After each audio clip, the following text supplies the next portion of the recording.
Assalamualaikum warahmatullahi wabarakatuh. Selamat malam para sobat YouTuber dimanapun berada, dan jumpa kembali dengan Bapak Ibu Guru se-Nusantara. Selamat datang di channel saya, channel yang selalu berbagi informasi seputar dunia medsos dan dunia pendidikan. Baik, Bapak Ibu Guru, di sini saya akan menjelaskan tentang materi model pembelajaran ya di kurikulum Merdeka tentunya. Nah, di sini yang pertama, model pembelajaran di kurikulum Merdeka itu adalah strategi pembelajaran yang menekankan pada pemberdayaan siswa dalam mengembangkan kemampuan berpikir kritis, kreatif, dan inovatif. Ya, jadi model pembelajaran ini sangat penting ya, karena untuk menetapkan strategi pembelajaran yang menekankan pada pemberdayaan siswa. Kemudian berikutnya di sini model pembelajaran. Ada beberapa model pembelajaran yang digunakan dalam kurikulum Merdeka. Di antaranya adalah satu, model pembelajaran berbasis proyek ya. Kemudian yang kedua adalah model pembelajaran kooperatif. Dan yang ketiga, model pembelajaran inquiry. Setiap model pembelajaran memiliki keunikan dan kelebihan masing-masing dalam mengembangkan kemampuan siswa dengan menggunakan model pembelajaran yang tepat. Diharapkan dapat membantu siswa dalam mencapai tujuan pembelajaran yang telah ditetapkan. Baik Bapak Ibu, jadi ada 3 model pembelajaran yang perlu dan kita pahami ya. Yang pertama adalah berbasis proyek, yang kedua adalah kooperatif, dan yang ketiga adalah inquiry. Nah, apa dari masing-masing pengertian pembelajaran model tadi? Kita lanjut ke slide berikutnya. Model pembelajaran berbasis proyek. Model pembelajaran proyek adalah suatu pendekatan pembelajaran yang melibatkan siswa dalam proyek nyata yang relevan dengan kehidupan nyata. Dalam pendekatan ini, siswa bekerja dalam kelompok untuk menyelesaikan proyek secara mandiri dengan bimbingan guru. Model pembelajaran proyek bertujuan untuk meningkatkan motivasi belajar siswa, meningkatkan keterampilan sosial dan kolaboratif, serta mengembangkan pemahaman konsep yang lebih dalam melalui penerapan dalam situasi nyata. Dalam kaitannya dengan kurikulum 2013, model pembelajaran proyek dapat diimplementasi dalam berbagai mata pelajaran. Nah, jadi kita pahami bersama bahwa model pembelajaran berbasis proyek ini adalah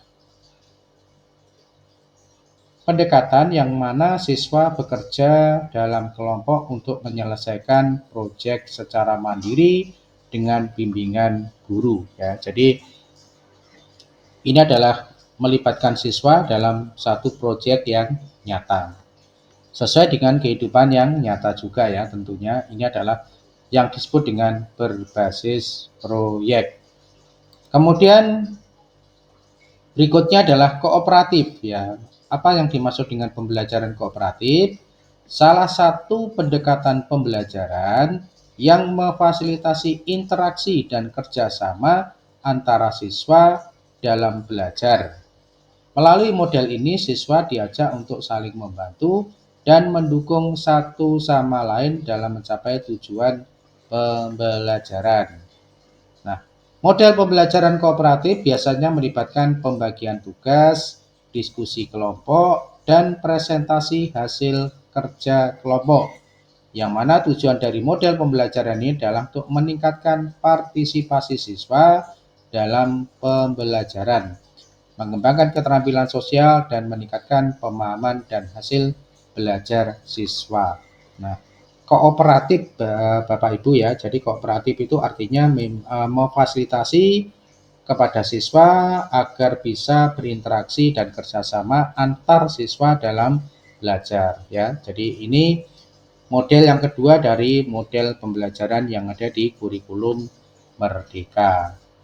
Kemudian berikutnya adalah model pembelajaran inquiry ya. Adalah suatu metode pembelajaran yang mendorong siswa untuk aktif berpartisipasi dalam proses pembelajaran dengan mengajukan pertanyaan, mencari informasi, dan mengadakan percobaan. Dalam model inquiry ini, guru berperan sebagai fasilitator dan siswa diarahkan untuk mengembangkan keterampilan berpikir kritis, kolaborasi, dan kreativitas.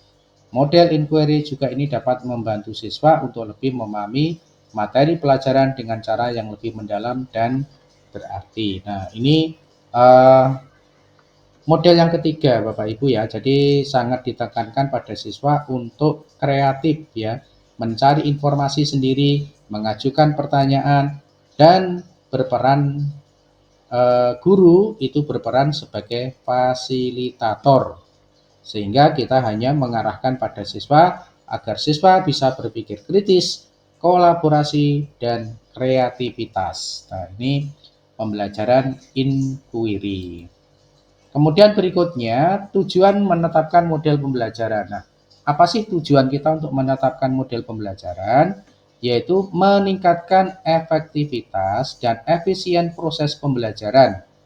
Karena dengan menetapkan model pembelajaran yang tepat, siswa dapat lebih mudah memahami materi pelajaran, mengembangkan keterampilan, dan mencapai tujuan pembelajaran yang diinginkan.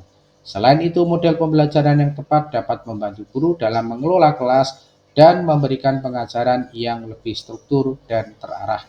Nah, di sini tujuan tadi tentunya untuk mencari posisi proses pembelajaran yang tepat ya. Jadi kita mau pakai yang project, mau pakai yang inquiry, ataukah kita ingin memakai yang pembelajaran dari ketiga model tadi. Nah, di sini tentunya adalah tujuan daripada kita menetapkan model pembelajaran. Kemudian berikutnya adalah apa indikator ketika kita ingin menentukan model pembelajaran. Jadi ketika kita ingin menentukan model pembelajaran, kita harus memperhatikan dari 7 hal yang harus kita pertimbangkan. Yang pertama adalah karakteristik peserta didik. Ya, jadi kita harus melihat karakter siswa, melihat karakter peserta didik. Apakah tepat menggunakan model yang pertama, model yang kedua, ataukah model yang ketiga. Kemudian yang kedua adalah tujuan pembelajaran. Nah, jadi kita harus melihat tujuan pembelajaran. Tujuan pembelajaran yang kita capai pada materi tersebut seperti apa. Nah, sehingga kita bisa menetapkan model yang harus kita tetapkan. Kemudian yang ketiga adalah materi atau topik yang diajarkan. Sangat penting sekali Sobat ya, Bapak Ibu ya. Jadi kita harus memperhatikan materi atau topiknya. Kira-kira materi yang topik yang akan kita berikan itu lebih tepat menggunakan model pembelajaran yang seperti apa. Kemudian yang keempat adalah konteks atau lingkungan belajar. Nah, di sini juga berperan Bapak Ibu ya. Jadi ini merupakan indikator kita menetapkan menggunakan model pembelajaran yang mana ya. Kemudian yang kelima, metode atau strategi pembelajaran yang efektif. Nah, ini juga tentunya sangat diperankan juga di dalam menetapkan model pembelajaran. Kemudian yang keenam adalah sumber daya yang tersedia seperti teknologi dan media pembelajaran. Nah, ini juga mendukung Sobat ya. Jadi teknologi dan media pembelajaran ini juga faktor penentu ketika kita ingin menentukan model pembelajaran. Kemudian yang terakhir adalah evaluasi dan penilaian pembelajaran. Nah, ini tentunya untuk mempertimbangkan atau mengukur dan menentukan daripada model pembelajaran.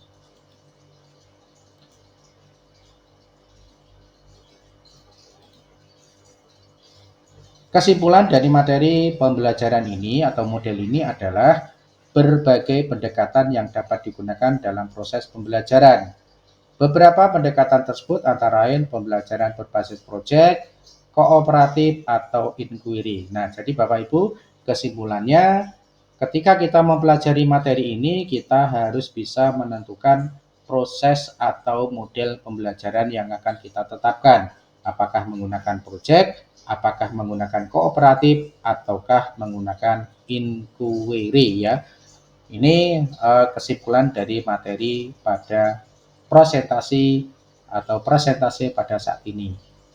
Berikutnya adalah terima kasih ya. Jadi itu materi dari model pembelajaran yang perlu kita terapkan di dalam kurikulum Merdeka. Terima kasih, semoga bermanfaat. Assalamualaikum warahmatullahi wabarakatuh.